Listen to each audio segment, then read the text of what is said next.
definition of an uppercut. Never gonna give a fuck. I carved the world into something you could never touch. I'm a season of pain, shot in the stem of your brain. To find the top tiers by competitors slain. I am the rain refined by the hype of a wind change. You could hear a death bracket by the whisper of my name. Blast people to ash, you can check at the math. Unless you wanted a bloodbath, splattered into the run back.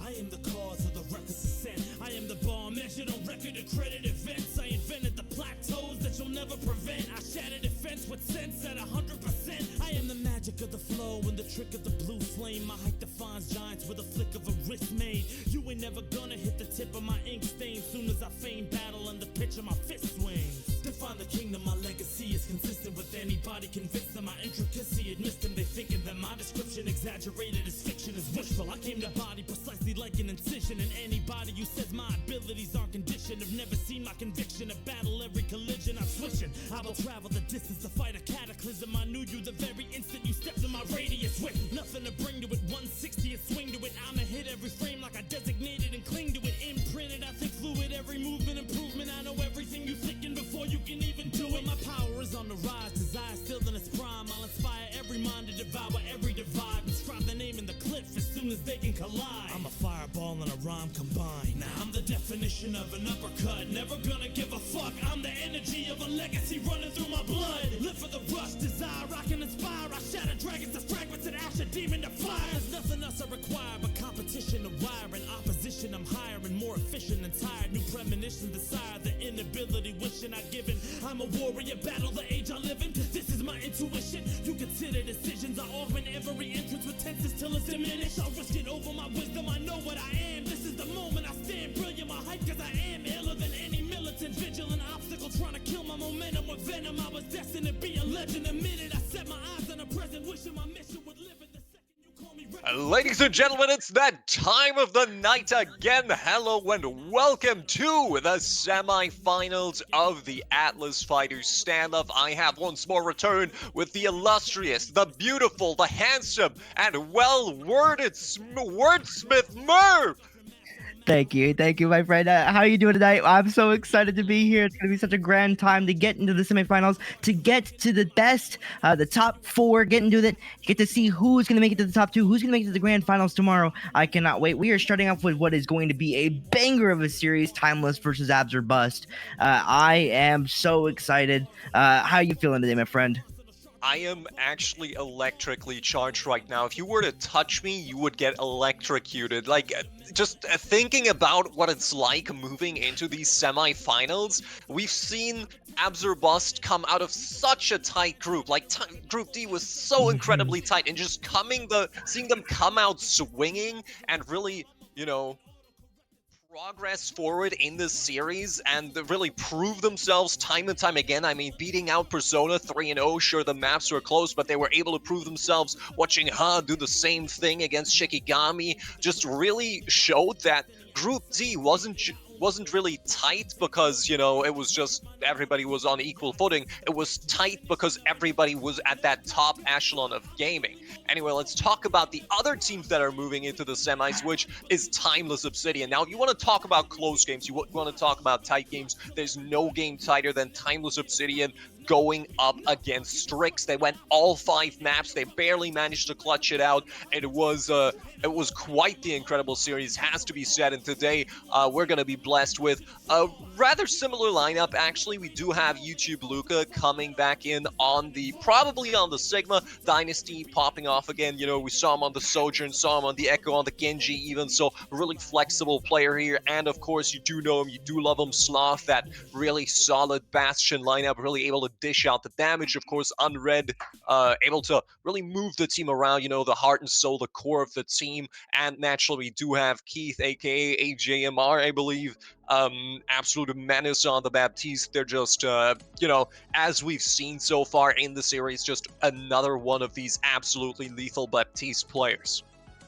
Yeah, absolutely, 110%. I mean, I haven't seen all too much of Timeless. I think we may have gotten to cast one of their games, but it's been a little bit. But I have no doubt that this team can absolutely prove themselves. I did get to see a little bit of their match against Strix yesterday, and it was quite the showcase, especially on the DPS side of things. Dynasty just doing such a good job at applying that pressure to the Genji, getting that backline, finding the kills they needed on with the additional pressure there from the side of YouTube, Luca from the Sigma. So I did get to see a little bit, and I'm excited to see more of that continue forward. Now, we do have also Abs or Bust available to us as another team that we're going to be looking at here. So I really like Abs or Bust. Super Gomez has been an incredible tank player. We've seen them on the Winston here, but I also know that they've played a lot of Junker Queen, and they looked absolutely lethal on it. Rymazing and Karova, also incredibly lethal DPS. Just like you said, top echelon of play, top skill level. We are seeing some really high level Overwatch play coming here into this tournament, and I can't wait to see more.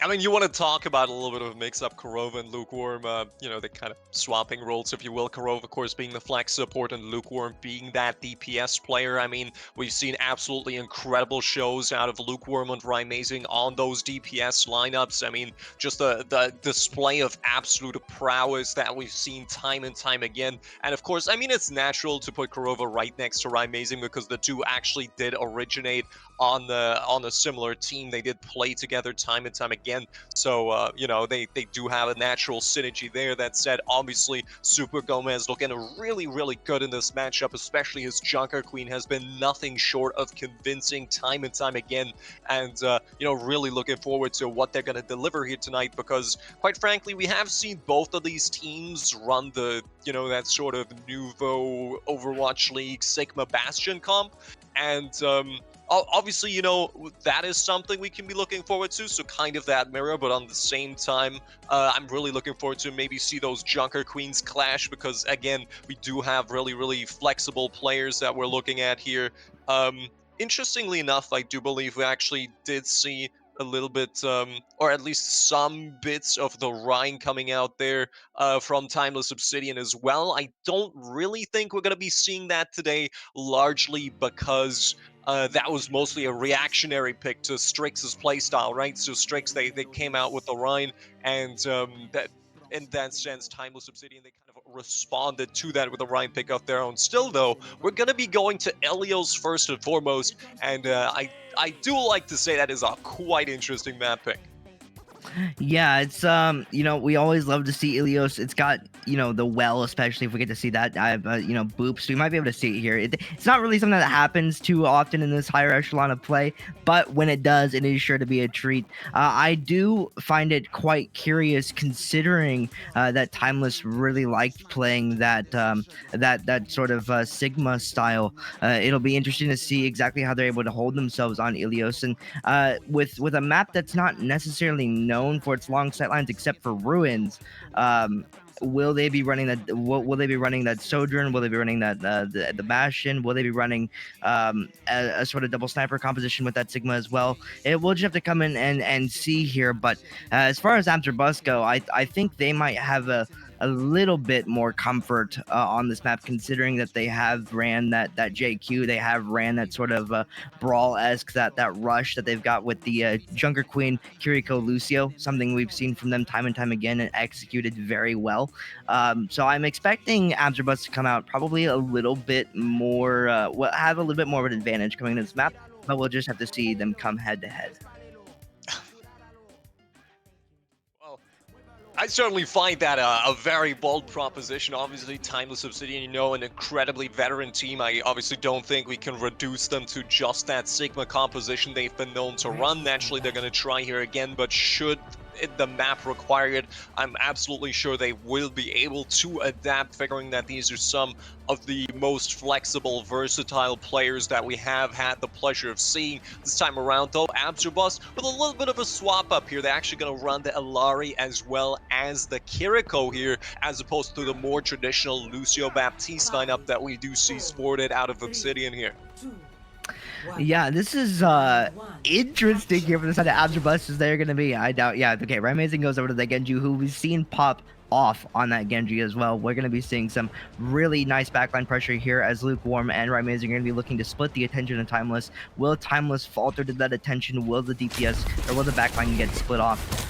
Now we see Timeless rotating around the right-hand side. They're going to be speeding around Abdurabus, trying to find the pick, trying to apply that pressure. The Bastion turret does come out from the side of Sloth, but no picks are found. It's still in that sort of poke phase as Abdurabus take hold of the point first. Yeah, this is really just about positioning at the moment, and interestingly enough, you know, with Lukewarm and Amazing on the Tracer and Genji respectively, they do have a little bit more agility in order to take those off angles. Still, Gomez actually going to get pressured here with, of course, that turret configuration out of Sloth. Will have to be particularly careful to be kept alive. In the meantime, though, his DPS are going to be trying to wreak havoc into the backline. Kurova, though, going to be the first one to come through with a pick. Does take down Dynasty here. Will be able to be taken down to Amazing, traded out for here, so that's a little bit of a cheeky pick already at Matrix coming out from Ether. Insanely fast ultimate build out of Timeless Obsidian's Baptiste.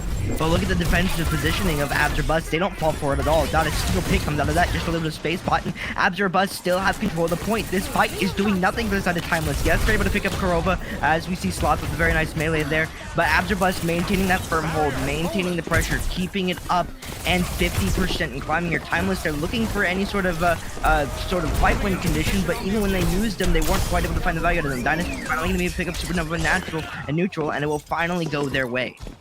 I mean, but look at that. Dynasty, sure, he was able to close that out. We know he's an incredibly skilled player, but 52% on the clock already having been taken here by Abdurabus. And all of that just on the back of more aggressive positioning initially. They didn't even have to win a fight in order to essentially get half of the map's worth of progress. Neutral still very aggressive positioning on the side, though. Yeah, Kitsune Rush available to the side of Abdurabus. They're going to probably be using this to sort of open up the team fight, or maybe use the Amplified Matrix to find the space in here. But Sloth gets a pick on Lukewarm with a recon headshot, and that is going to be a sort of bit of an oopsie there from the side of Abdurabus. Good Super Gomez able to trade up with Dynasty, and now it's DPS traded out here. Fight is even the Rock not quite able to get the pull, but it's not going to find anything. Super Gomez misses the ultimate, and now it's going to be up to the Kitsune Rush to find any of that DPS pressure. The Sloth is able to find one, doesn't quite find a pick, and the barrage comes through from the side of Sloth, who does eventually fall. Sound barrier used there for that Timeless is actually able to save Sloth in time, and Abdurabus can be clicking this one will open once again. Oh, look at that blade coming through. Amazing looking for the pickups. Is going to be able to find out Red. A little bit of assistance on the team. Might have been, a bit of a bold commit there in order to pop the blade still in what was essentially a fight in which Abdurabus had significant superiority.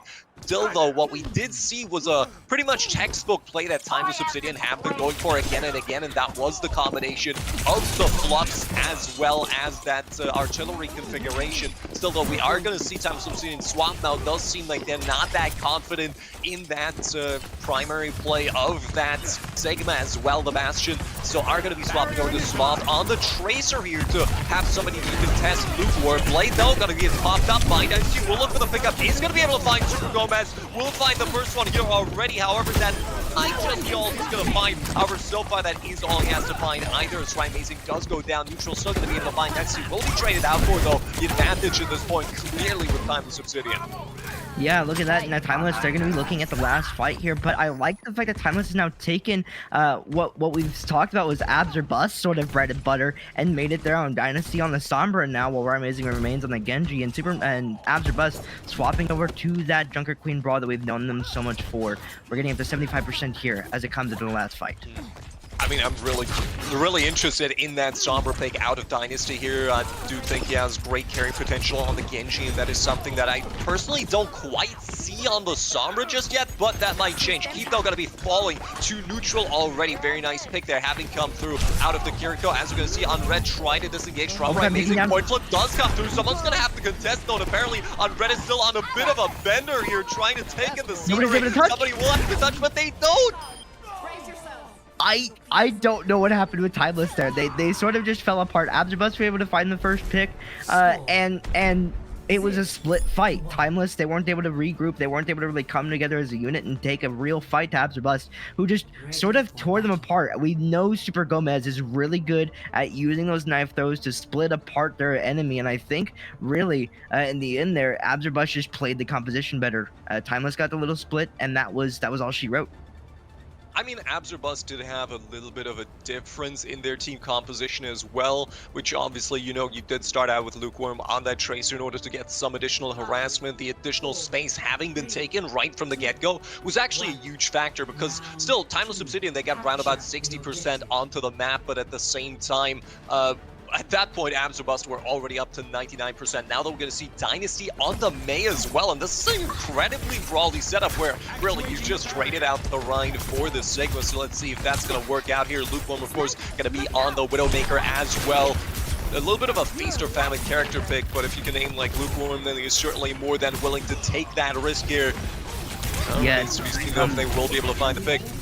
It's going to be purely, can this Widowmaker really find those headshots? Will they be able to find the value they need as this Widow? Now, the Sigma is really good at shutting down said Widow pressure. Dynasty does get down low, though, and already Timeless. They're going to be sort of taking control of the point here, but definitely not without for free. Look at this nice rotation over there, up on the high ground there from inside of Timeless as Absirbust rotate around themselves.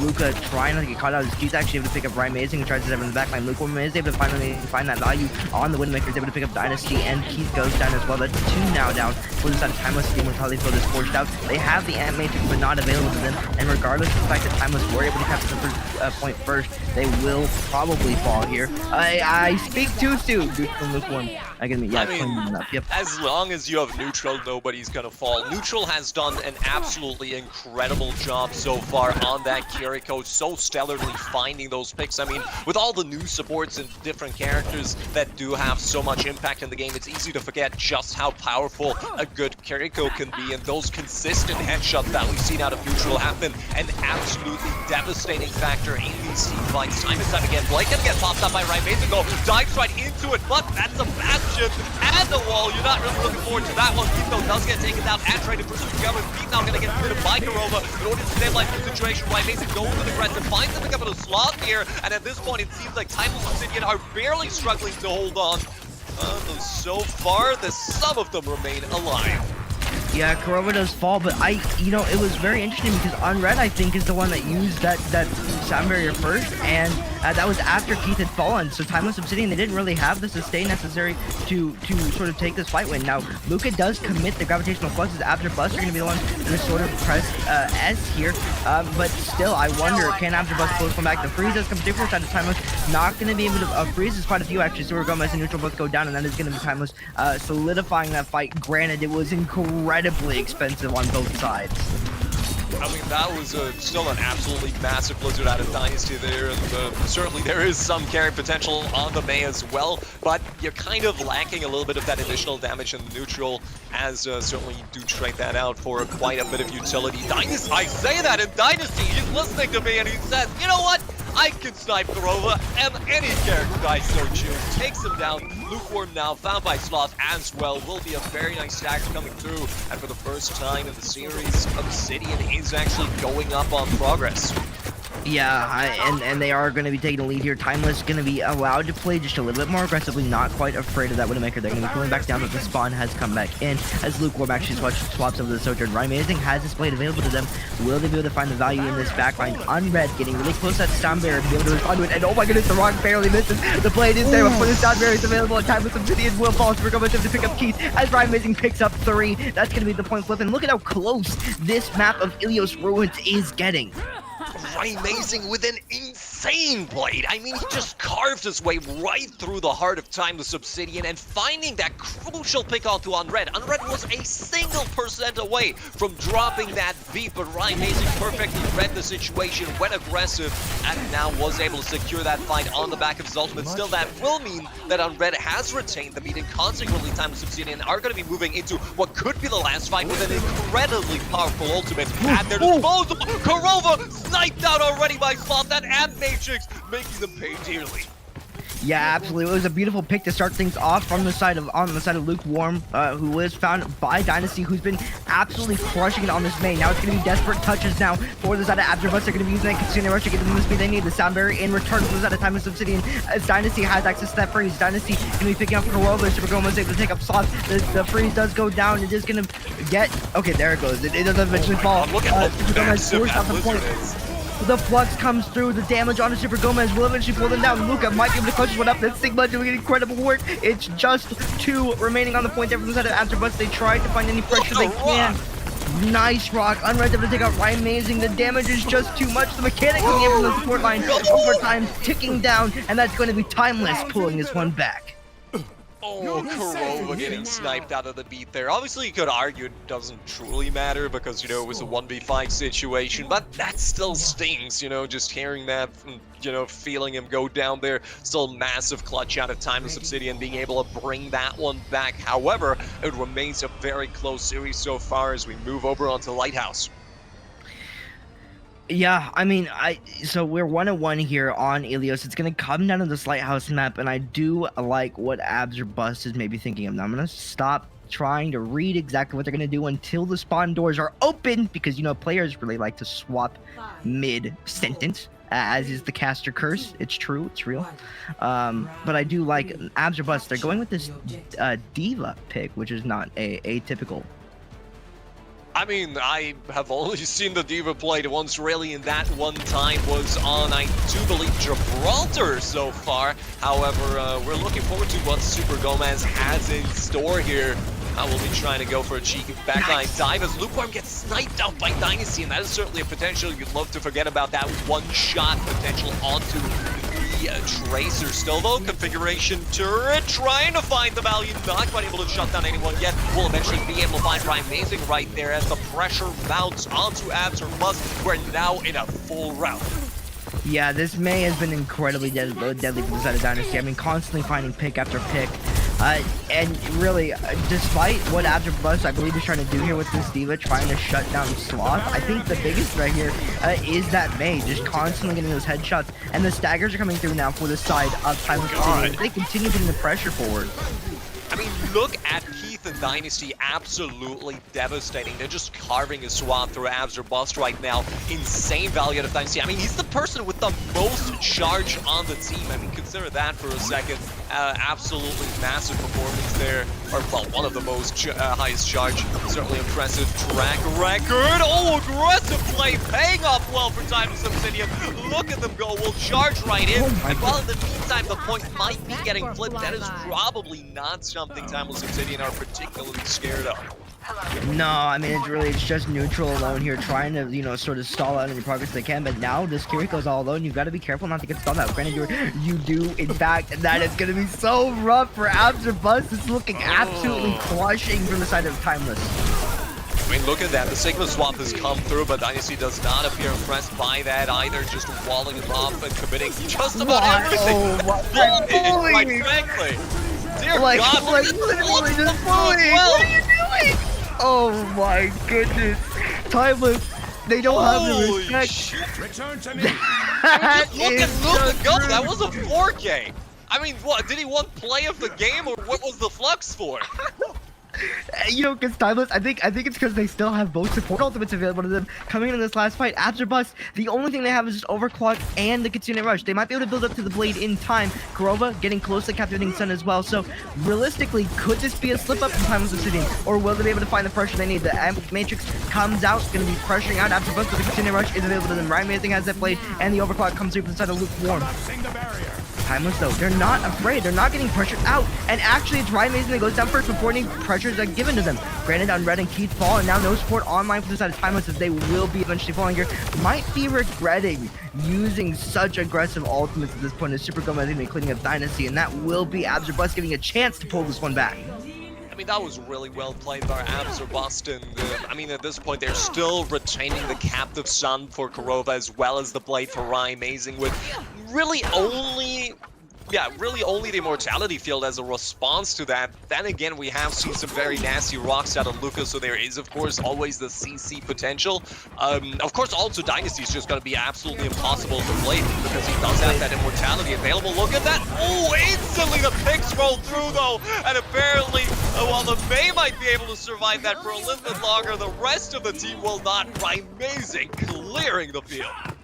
Yep, I don't think necessarily Timeless was really even close to prepared for that blade. We saw Amazing come in behind Timeless. They didn't even know he was there, and that blade just cleaved on through. Nothing AfterBuzz could really necessarily do to keep themselves sustained. And now, Timeless, they're going to be using his barrage to sort of force the back. That's absolutely massive. What a devastating pick. Amazing is able to take out a slot, and we're getting a little bit of buffer, but that's all good. Amazing does fall as well. Abs or bust. They get the point flip. They maintain the control of the point. They're still at 61%. They do eventually get the flip. Overtime is ticking down. The Blizzard is there to stall Abs or bust off the point, and Timeless might be pulling this one back. They do indeed. That's going to be them taking Ilios. Just look at how massive that Blizzard is on that point. I mean, don't get me wrong, it's a small point already, but the Blizzard is insane. And that cheeky little pick out of Dynasty onto the Mei absolutely paid dividends so many times. I mean, of course, usually you'd think, hey, he's gonna do less damage, but at the same time, you know, he just doesn't get pressured as much. He does have that ice block in order to save himself, the wall to put up to really put Super Gomez into a tight spot, and that's exactly what they did. Timeless Obsidian, I mean, just adapting perfectly to the situation. And that's what I meant when I talked about, you know, maybe they're going to run the Sigma or they're going to adapt if it becomes required. And I personally didn't think that the Mei was going to be the pick to win it for them, but Dynasty disagreed, and I guess success proves them right. I mean, that Mei pick was absolutely lethal.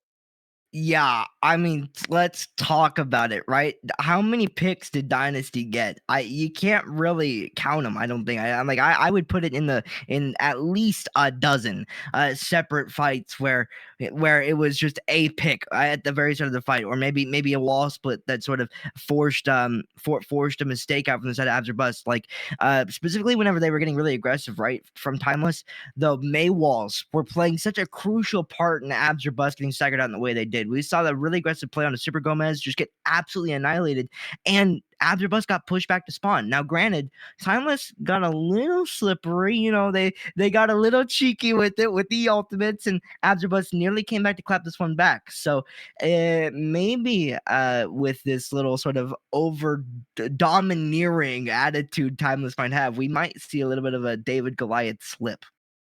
I mean, to be fair, it didn't really seem that David and Goliath to me just yet. We're going to see how it will obviously unfold moving forward. But I mean, Abs or Bust were doing some slipping of their own. I have to say, Neutral True. being completely on his own on that point while the rest of his team was getting spawn camped. Like, sure, you could say, oh, you know, we're contesting the points, so they're going to have to fall back. The problem is, if you don't disengage and you get staggered and you get killed, your team falls back again, and they're right back to the same situation. And all you've done is you wasted an incredible amount of time. Still, though, I do have to give huge shout outs to the supports, actually, which was quite incredible. They've done an absolutely tremendous job dishing out damage, whether we're talking about Keith or Neutral in particular, Karova as well, of course. I mean, there's a whole lot of really good players, but we're gonna just move over into a little bit of a break to, you know, and if you noticed anything a little bit odd with the stream, we're gonna fix that. That said, don't go anywhere just yet, because I think we're in for a banger of a series.